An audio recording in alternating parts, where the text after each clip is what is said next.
सोच को जो है ना सीमित कर दिया गया है कि यार मैं और मेरा परिवार, बस यहाँ बात ख़त्म है। जब तक मैं आपके घर में आपके गला नहीं काटूं तब तक आप चुप रहेंगे, आप नहीं बोलेंगे। दुनिया चल ही रही है, सब कुछ चल ही रहा है। जब एक राजा ने अपना ही प्रजाओं पर हमला करके 60,000 औरतों को रेप किया और 2 लाख मर्दों को मर्डर कर दिया, तो वो कैसा सॉफ्ट सब्जेक्ट होता? दम रहना चाहिए, ताकत रहना चाहिए, दिल रहना चाहिए, कलेजा रहना चाहिए ऐसा सिनेमा निकालने के लिए। जो चीज हुई थी बस वो सामने पेश किया, ट्रुथ दिया है। इस देश में फिर रजाकार पैदा नहीं होना, कुचल के रख देना उनका रजाकारों को। एक नेगेटिव करने वाले को पॉजिटिव और ऐसा रोल देना जिसने पूरी हिस्ट्री बदल दी हिंदुस्तान की। बिल्कुल। आपको हिस्ट्री पसंद है, हिस्ट्री देखिए। आपको हिस्ट्री में कोई नॉलेज नहीं है, आप एंटरटेनमेंट की तरह देखिए, आप एक्शन की तरह देखिए, आप एक कहानी की तरह देखिए, आप एक वीएफएक्स को देखिए, इसकी आर्ट को देखिए, इस कहानी को कैसे पिरोया गया है। तेलुगु सिनेमा की हम दुनिया भर में बात कर रहे हैं आज। 15 मिनट के लिए पुलिस को हटाओ, हम क्या है बताएंगे। ऐसा क्या? कौन पहलवान है बे तू? कौन है तू? कोई भी डाकू, कोई भी चोर, कोई भी विलन किसी भी जात का हो सकता है, इसमें उस जात का दोष नहीं है। हे हाय गाइस, फिल्म व्यूअर में आप सभी का बहुत बहुत स्वागत है। दोस्तों, एक फिल्म आई थी बीच में, फिल्म का नाम था रजाकार। इस फिल्म को लेकर आप सभी के अंदर बहुत ही ज्यादा एक्साइटमेंट था, खास तौर पर हमारे हिंदी बेल्ट में। लेकिन ये जो फिल्म है सिर्फ और सिर्फ तेलुगु में रिलीज हुई। आप में से काफी लोग जो थे इंतजार कर रहे थे इस फिल्म को, लेकिन आपको बता दो जल्द ही ये जो फिल्म है हिंदी और मराठी में आने वाली है। और इस वक्त है मेरे साथ फिल्म की टीम, फिल्म के स्टार कास्ट। आइए इनसे जानते हैं कि रजाकार को लेकर किस तरह का ये प्लानिंग कर रहे हैं हिंदी में रिलीज करने के लिए, और इस फिल्म के बारे में भी हम जानते हैं। मेरे साथ हैं फिल्म के प्रोड्यूसर गुदूर जी, बहुत बहुत स्वागत सर आपका। उसके अलावा राज अर्जुन, आप तो बहुत ही खतरनाक दिख रहे हैं फिल्म के अंदर। और अगर आज हम बहुत ही फ्रीडम के साथ और देश की एकता या अखंडता को हम एंजॉय कर रहे हैं, तो उसमें सबसे बड़ा नाम आता है सरदार वल्लभ भाई पटेल जी का। उनके किरदार को निभा रहे हैं तेज सप्रू जी, बहुत बहुत स्वागत है आपका। Thank you. नॉर्मली जो खतरनाक चीजें मैं करता हूँ बाहर दूसरी चीजों में, बट यहाँ बिल्कुल विपरीत हूँ उसके। ओके, सो गाइस आइए इनसे बात करते हैं। सबसे पहले मेरे साथ है जो फिल्म के प्रोड्यूसर, उनसे जानते हैं। बहुत बहुत स्वागत है सर आपका। Thank you. फिल्म तेलुगु में रिलीज हुई, तेलुगु में बहुत ही अच्छा फिल्म को अप्रिसिएशन मिला, बहुत अच्छा। हिंदी में रिलीज नहीं हुई सर, अभी आ रही है, क्या कहेंगे? हाँ, तो हिंदी में थोड़ा सा बिकॉज ऑफ द जो गवर्नमेंट पहले तेलंगाना में थी, उन्होंने बहुत तकलीफ दिया। और जब सीबीएफसी का परमिशन होता है तो ईच लैंग्वेज के लिए लेना पड़ता। ओके। तो एक एक होने के बाद फिर वो डबिंग होता, फिर मिलता है सर्टिफिकेशन। अब ऐसे होते होते बहुत सारे तकलीफों से निकल के finally we landed on 26 of April this month. Okay. आपने कहा कि स्टेट गवर्नमेंट की तरफ से थोड़ी तकलीफ हो रही थी, ऐसी क्या बात है फिल्म के अंदर जो इतनी तकलीफ हो रही थी? हमारे हिस्टोरिकल बैकग्राउंड को ध्यान में रखते हुए फिल्म बनाई जा रही है। जी, एक्चुअली जो पहले सत्ते में थी वो directly connected with MIM party, Majlis Ittehadul Muslim, जो ऑल इंडिया एमआईएम बोल के बोलते हैं ना, उनका गठबंधन था। तो वो पार्टी वाले आके ऑब्जेक्शन करे, देखो ऐसा मूवी आ रहा, आप रोकना पड़ता। तो वया मीडिया आते ना, तो गवर्नमेंट चीफ मिनिस्टर का बेटा ने एक ट्वीट किया, ट्वीट करके बहुत ही हंगामा कर दिया उसके ऊपर, बहुत सारा रिएक्शंस आ गए। जाके सीबीएफसी में पिटीशन, फिर ये भी बोले हम सिनेमा को बैन कर देंगे। उनका सिनेमाटोग्राफ मिनिस्टर पहले जो था, उन्होंने बोला बैन भी कर देता हूँ। और जब सिनेमा बन रही थी, हर तरीके के तकलीफ दिए। तेलुगु इंडस्ट्री का कोई मेन फेस को हम लेना चाह रहे, फीमेल या मेल, कोई किसी को नहीं आने दिए, क्योंकि जनरली जो गवर्नमेंट रहता है, सिनेमा इंडस्ट्री भी उनके साथ सेल होते, क्योंकि उनके अपने अपने तकलीफ रहते। लेकिन इनका शासन ऐसा था, ये रजाकारों का शासन का जैसी था, जो पहले केसीआर का जो गवर्नमेंट थी, वो रजाकार का वारिस का जैसे काम करता है। अब वारिस किस हिसाब से आप कह रहे हैं? क्योंकि उनका मेंटालिटी क्या, निर्बंध तरीका, मतलब सुनो या नहीं तो मार दिया जाए, सुनो या नहीं तो केस डाल दिया जाएगा, सुनो नहीं तो तुम्हारे को तकलीफ दिया जाएगा। बहुत सारे वो लोगों का तरीका ही अलग है। जैसा रजाकारों ने इसमें क्या किया, अपना ही राज्य के प्रजाओं के ऊपर हमला करके मजहब बदलो, इस्लाम में बदलो, या नहीं तो गुलाम बन के रहो या मार खाओ। तो इस्लाम में बदले तो मालिक बन के रहेंगे, नहीं तो अगर आप अपना खुद का हिंदू बन के रहेंगे तो गुलाम बन के रहेंगे। ऐसी चीज़ें हुए थे, वो भी केसीआर गवर्नमेंट में भी ऐसे ही चला। बहुत सारे तकलीफ दिए, हम बोल नहीं सकते, उतने तकलीफ दिए। मतलब पॉलिटिक्स को लेकर अगर बात की जाए तो बहुत ही ज़्यादा सॉफ्ट टारगेट होती है फिल्म इंडस्ट्री, और उसका अपने specially an outspoken person like me, मेरे ऊपर तो बहुत हर आदमी रहता है, क्योंकि ये ऐसा वैसा सिनेमा नहीं है। 76 साल में बड़े बड़े पहलवाना, मतलब दिग्गज थे, पहलवान तो बोलना अच्छा नहीं है, दिग्गज लेजेंडरी पीपल थे जो सिनेमा इंडस्ट्री में कौन क्यों नहीं निकाले। ये तो सब्जेक्ट खुला है, हवा में है, सिर्फ किताबा पढ़ना, लोगों को पूछना, जो भी 80-90 साल के बूढ़े बुजुर्ग है उनसे पूछ लेना और किताब को रेफर करके सिनेमा बनाने का था। क्योंकि कोई भी ये सोचा डेलिकेट मामला है। अरे डेलिकेट कैसा होता भाई, जब एक राजा ने अपना ही प्रजाओं पर हमला करके 60,000 औरतों को रेप किया और 2 लाख मर्दों को मर्डर कर दिया, तो वो कैसा सॉफ्ट सब्जेक्ट होता। दम रहना चाहिए, ताकत रहना चाहिए, दिल रहना चाहिए, कलेजा रहना चाहिए ऐसा सिनेमा निकालने के लिए। क्योंकि मैं लेके आ रहा हूँ इतिहास को सामने। क्यों लेके आ रहा हूँ? फिर रजाकार फिर पैदा नहीं होना इस देश में। इस देश में फिर रजाकार पैदा नहीं होना, कुचल के रख देना उनका रजाकारों को, कोई भी आदमी। तो जागरूक कर रहा हूं मैं, I am enlightening the people through this movie, the present day generation.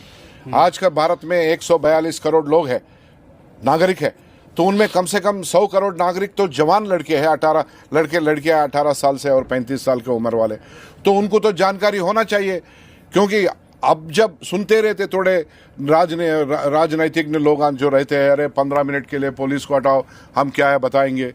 ऐसा क्या है? कौन पहलवान है बे तू? कौन है तू?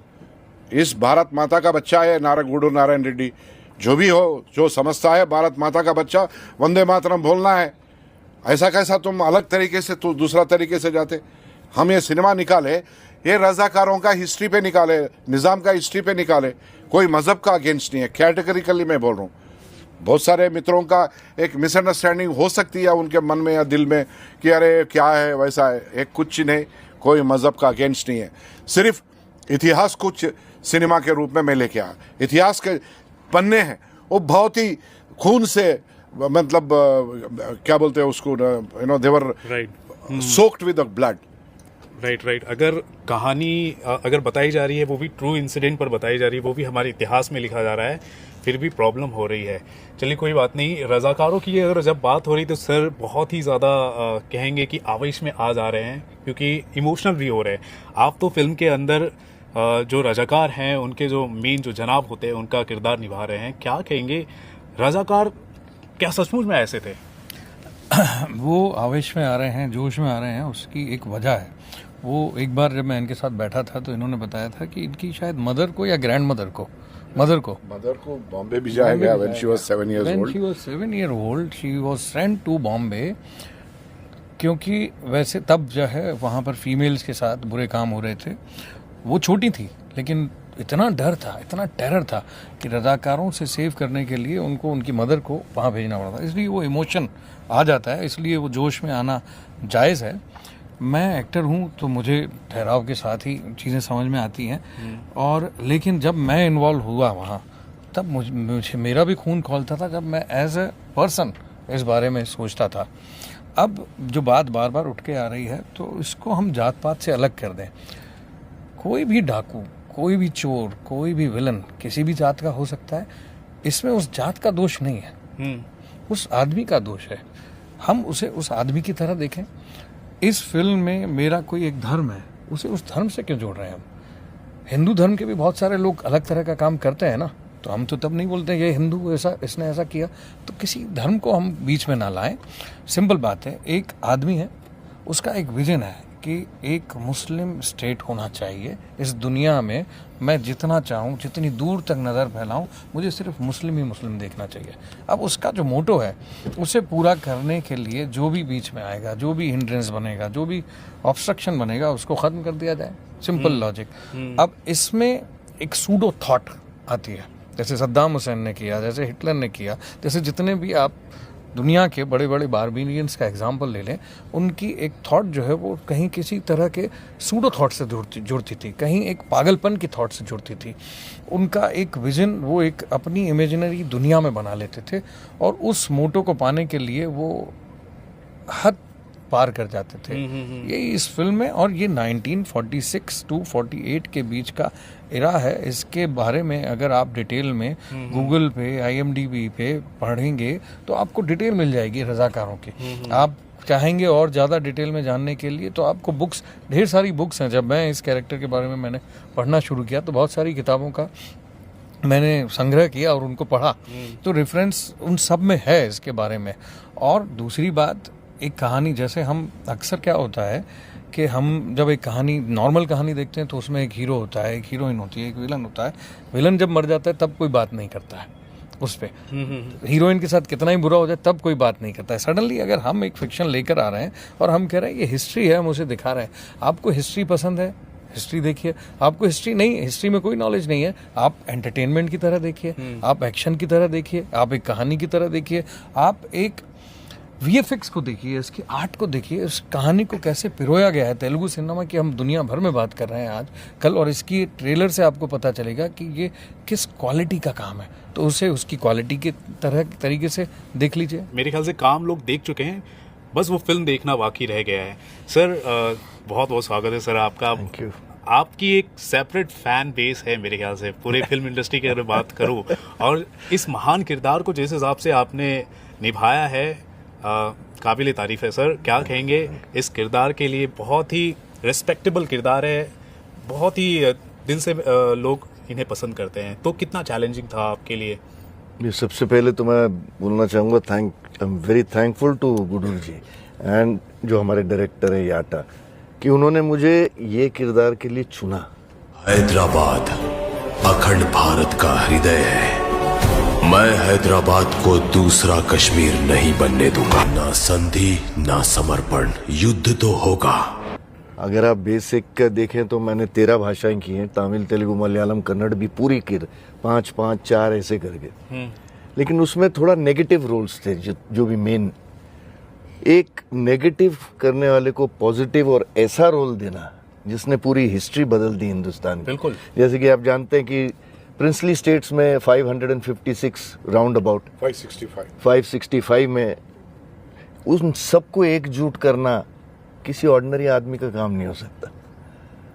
वो एक और एक सिर्फ सरदार पटेल थे जिनकी वजह से ये सब एकजुट, और अभी जो आप हिंदुस्तान देख रहे हैं, राइट, वो सब इनकी वजह से था, बिल्कुल, और किसी की वजह से नहीं। बिल्कुल बिल्कुल, नो डाउट। तो वो कैरेक्टर को प्ले करना, एक वो माइंडसेट से निकाल के बिल्कुल दूसरे ग्रूव में जाके, कि पॉजिटिव जो आदमी था, yet thinking like he was like a Chanakya, I would say, Chanakya नीति थी उनकी, ये सबको एक साथ लाना।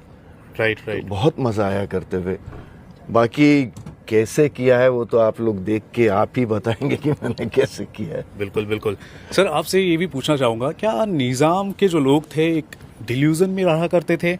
क्योंकि भारत जो है एक हिसाब से देखा जाए इतना बड़ा देश है, और सिर्फ निज़ाम के क्षेत्रों की बात की जाए, हैदराबाद रियासत की बात की जाए, वो एक हिसाब से घिरा हुआ था, पूरी एक घिरा हुआ था। yes, फिर भी वो एक सेपरेट स्टेट की मांग कर रहे थे। क्या वो एक अलग डिल्यूजन था जिसको सरदार वल्लभ भाई पटेल ने अलग किया? You can say it is a, I don't know, it was like a dream for him because of Qasim Rizvi.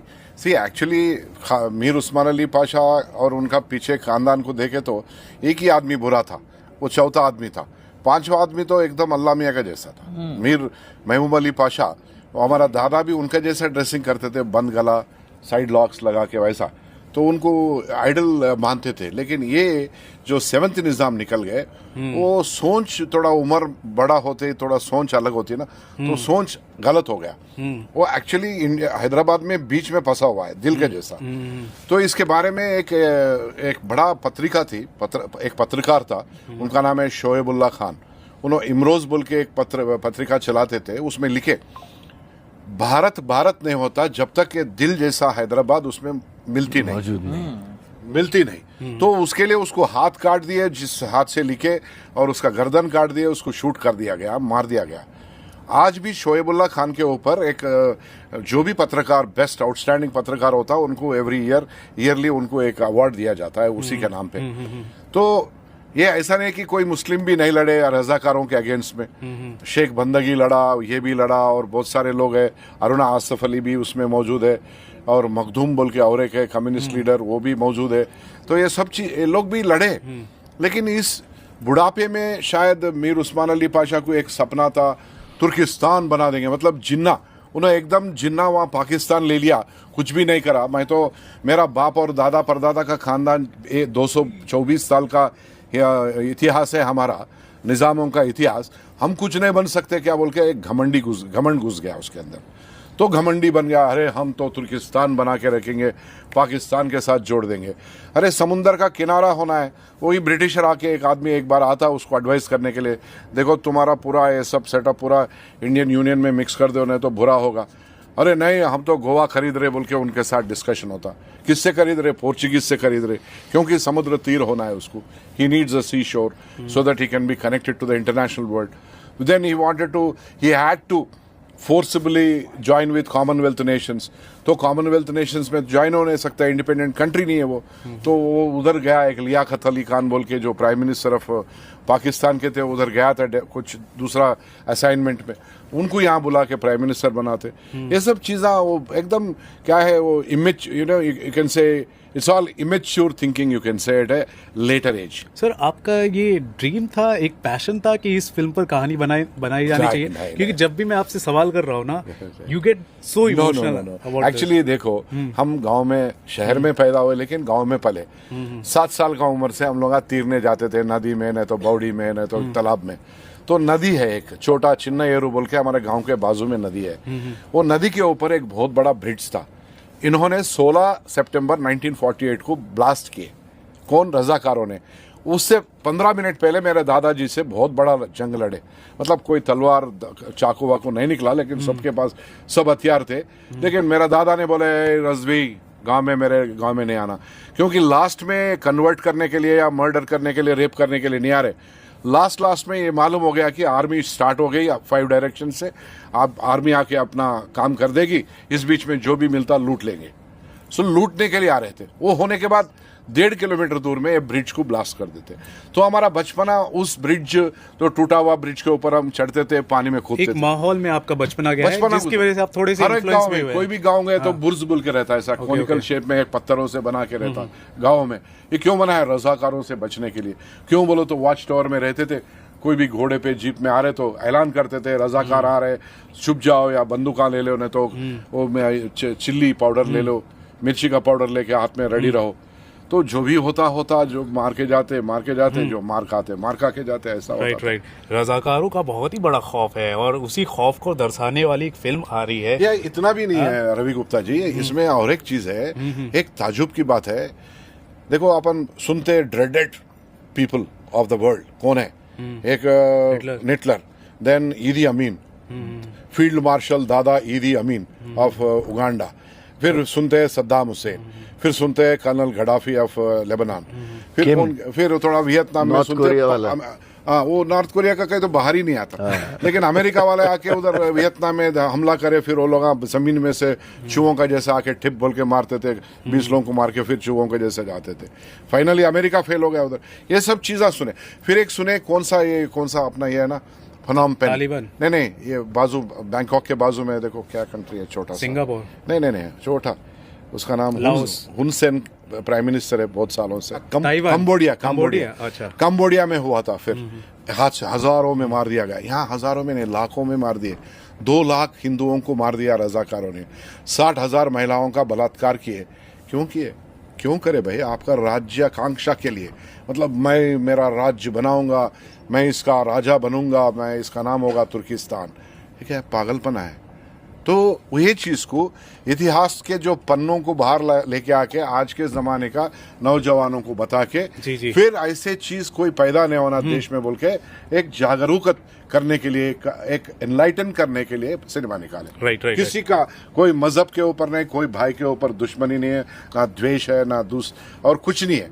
सिर्फ सिनेमा को आप सिनेमा का जैसा देखिए। ये बहुत ही टॉप क्वालिटी सिनेमा निकाले, 51 करोड़ रुपए लगा के निकाले।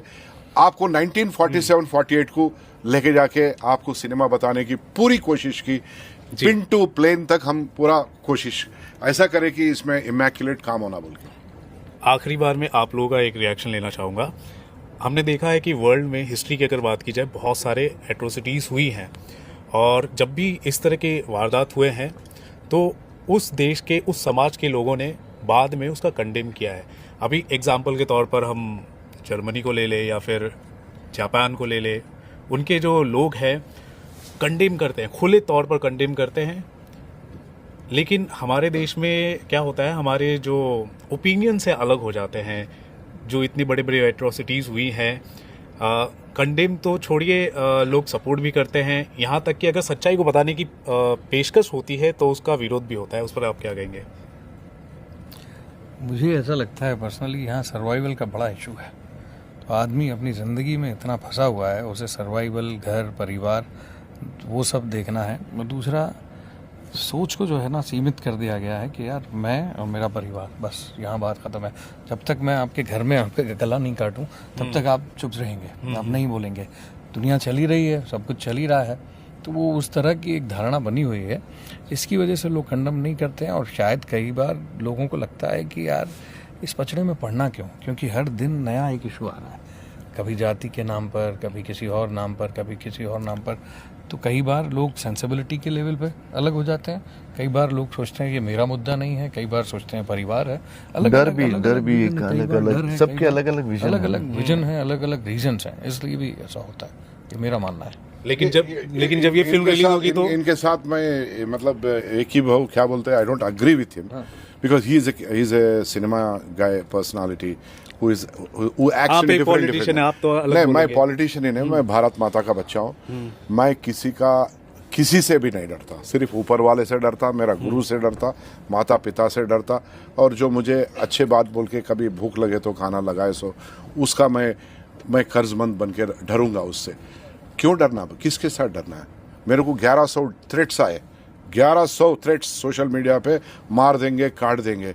मैं डरता नहीं, मारा तो मार, मेरे को अकेले को मारे तो सर जो बच के जाता क्या? इन जनरल एक बताने की कोशिश कर रहे हैं। हाँ, अलग अलग व्यक्ति की अलग अलग धारणा, आपकी सोच अलग, मेरी सोच अलग, इनकी सोच अलग। तो हर आदमी अपनी सोच के दायरे में रहकर वो डिसीजन लेता है या नहीं लेता है।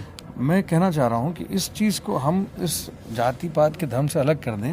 मैं क्लाइमैक्स बोलूंगा नहीं आपको, लेकिन फिल्म के तौर पे देखें, मुस्लिम बहन है, वही इस कासिम रिजवी का विरोध करती है, और मुस्लिम लोग जो नमाज पढ़ रहे हैं वही उसके पीछे पढ़ते हैं, और वही उसको कहाँ उसका अंत करते हैं, कैसे करते हैं, वो आप देखेंगे इस फिल्म में जी। तो ऐसा कुछ है नहीं। मेन ऑब्जेक्टिव तो यही है कि आपको जागरूक रहना है। इस तरह की फिल्म देखिए, आप जागरूक रहिए, इतिहास से आप अवगत रहिए, ये एक ऑब्जेक्टिव है। और क्या है ना, सिनेमा का उद्देश्य क्या है? जो चीज हुई थी बस अगर वो सामने पेश किया, ट्रुथ दिया है, ऑब्वियसली जो ट्रुथ हुआ है वहाँ। अब अगर देशभक्ति पे फिल्म आ जाती है तो हम देशभक्त बन के घूमने तो नहीं लगता है ना। एक फीलिंग है, एक इमोशन क्रिएट करती है वो, फिर वो चली जाती है। एक मर्डर पे मिस्ट्री आती है तो हम क्या मर्डर करना शुरू कर देते हैं? बिल्कुल नहीं। तो इस तरह की एक फिल्म है जिससे हिस्ट्री का एक चैप्टर दिखाया है, उसको देखिए। कुछ इस तरह के इमोशंस आएंगे, उनको रखिए। जो काम का है उसे रखिए, जो नहीं काम का है उसको हटाइए, चलिए। सिनेमा एक आपको एक अनुभव देता है, उस अनुभव को जिए और खत्म। ऑब्वियसली, इसलिए तो सिनेमा होता है। थैंक यू सो मच, कीमती वक्त निकालकर आपने टाइम दिया। और रजाकार को लेकर मैं खुद पर्सनली बहुत ही ज़्यादा एक्साइटेड था। बहुत सारे मैसेजेस आ रहे थे, लोग तो मेरे लिए टिकट्स ऑफर कर रहे थे कि आप हैदराबाद जाके फिल्म देख कर आओ। चलो कोई बात नहीं, अब ये हिंदी में आ रही है तो हम अपने ही लोकल थिएटर में जाकर इस फिल्म को देखेंगे। बिल्कुल आप देखें। सो गाइस, आपने देखा क्या कहना है रजाकार की टीम का अबाउट फिल्म रजाकार। फिल्म जो है हिंदी और मराठी में आने वाली है। फिल्म जो है हमारे इतिहास के ऊपर है। एक अलग ही तरह की जो एट्रोसिटीज़ हुई थी जिसके बारे में लोग नहीं जानते हैं, उसको बताने की कोशिश की गई है। और आई एम डैम श्योर जब ये फिल्म रिलीज़ होगी, लोग जब इस फिल्म को देखेंगे बहुत ही ज़्यादा कह सकते हैं कि अवगत होंगे इस फिल्म को लेकर, कहानी से अवगत होंगे, इतिहास से अवगत होंगे। क्योंकि एक कहावत भी है सर कि जो लोग इतिहास को नहीं समझते वो खुद इतिहास बन जाते हैं। तो आई एम डैम श्योर इतिहास को लोग समझेंगे, अवगत होंगे। आपका क्या मानना है पूरे कन्वर्सेशन को लेकर दोस्तों जरूर बताएं हमारे कमेंट सेक्शन पर। देखते रहे आपका अपना channel filmy fever. This is Ravi Gupta signing off. Thank you sir. Thank you.